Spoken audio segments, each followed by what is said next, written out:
Inter মায়ামির সুখের সংসারে হঠাৎ ভাঙনের সুর। কদিন আগেও যুক্তরাষ্ট্রের সবচেয়ে সুখী ক্লাব ছিল ইন্টার মায়ামি। মেসি সুয়ারেজদের নৈপুণ্যে সাপোর্টার্স শিল্ড জিতে তারা পা রাখে MLS কাপের প্লে অফে। যুক্তরাষ্ট্রের ঘরোয়া ফুটবলের সর্বোচ্চ ট্রফি না জিতলেও ফিফা সভাপতি জিয়ান্নি ইনফান্তিনো নিজে ঘোষণা দেন ইন্টার মায়ামি খেলবে আগামী বছরের ফিফা ক্লাব ওয়ার্ল্ড কাপে।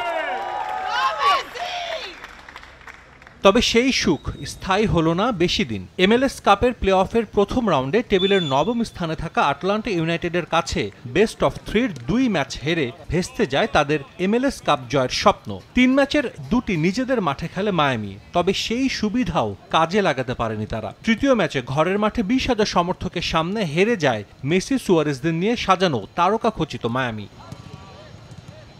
সেই হারই হয়তো কাল হলো তাতা মার্তিনোর জন্য। ক্লাব থেকে তাকে সমর্থন দেওয়ার কথা বলেছিলেন প্রেসিডেন্ট ডেভিড বেকহ্যাম, কিন্তু হঠাৎ করেই আসলো মার্তিনের পদত্যাগের খবর। যদিও তার সঙ্গে মায়ামির চুক্তি ছিল আরও 1 বছর। ঠিক কেন দায়িত্ব ছাড়লেন এই কোচ সেটা এখনও নিশ্চিত হওয়া যায়নি। ক্লাবের কাছে ব্যক্তিগত কারণ দেখিয়ে পদত্যাগপত্র জমা দিয়েছেন আর্জেন্টাইন কোচ মার্তিনো।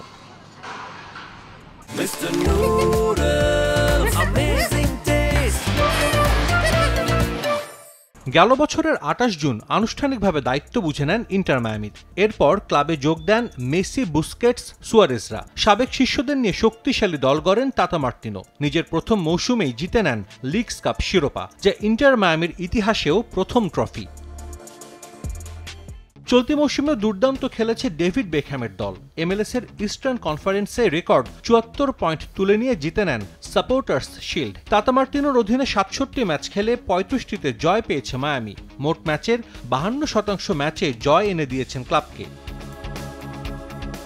আগামী শুক্রবার ক্লাবের অন্যতম স্বত্বাধিকারী হোর্হে মাসকে সঙ্গে নিয়ে সংবাদ সম্মেলন করবেন তাতা মার্তিনো। সেখানে হয়তো জানাবেন ক্লাব ছাড়ার কারণ। তবে ইন্টার মায়ামির জন্য সামনে কঠিন চ্যালেঞ্জই অপেক্ষা করছে। বিশ্বব্যাপী যেভাবে ছড়িয়ে গেছে মায়ামির সমর্থন, তাতে বড় কোচই নিয়োগ দিতে হবে তাদের। এছাড়া আগামী বছর ক্লাব বিশ্বকাপেও খেলবে লিওনেল মেসির দল।